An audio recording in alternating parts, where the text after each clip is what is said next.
Good evening. I just wanted to provide you with a little devotional thought this evening in case your congregation is not assembling this evening. Maybe you can take these things, make application, or discuss them with your family. Now, what we're going to be talking about is some things that we were looking at in our youth class this morning at Rivergate. You see, on Sunday mornings for the past few weeks, I've been teaching the youth class, and we've been going through the Bible talking about all the sins that people have committed, trying to look at our lives and see where we see parallels, where we can make application, and where we can make improvements.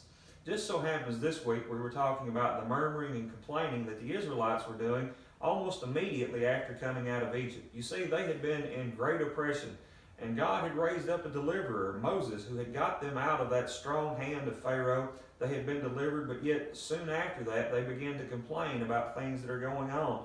Almost immediately in Exodus chapter 14 we read about their complaints. Exodus 16, we see that they're complaining about food. Exodus 17, they're complaining about water.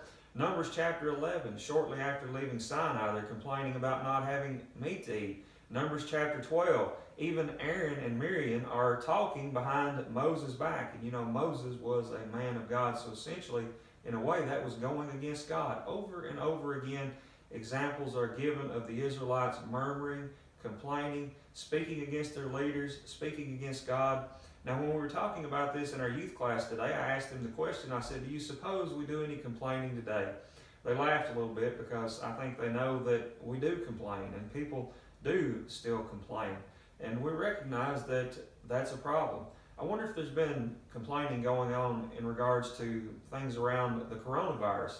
Do you think people have complained about our local leaders, our state government, our federal government? Some people may say too much has been done. People are overreacting.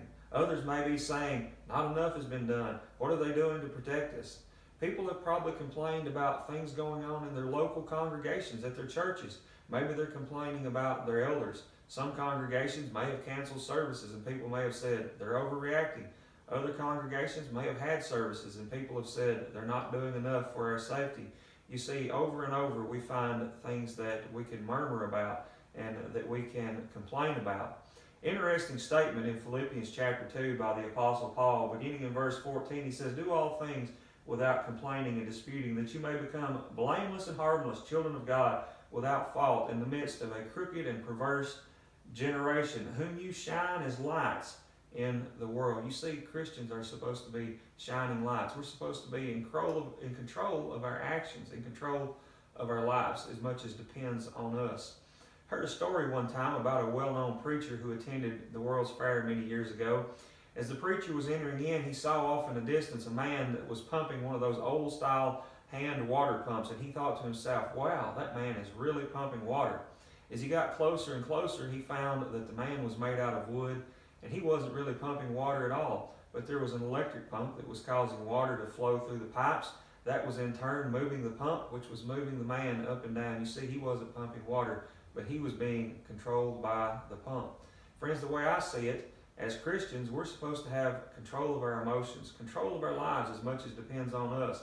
We can make a choice. Either we're going to let things around us control us, or as much as we have the ability, we're going to be in control of our emotions and our actions.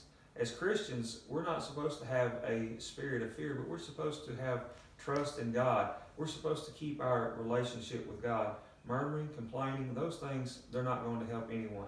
Keeping ourselves right with God, showing love for our fellow man, those are the things that are really important in this life.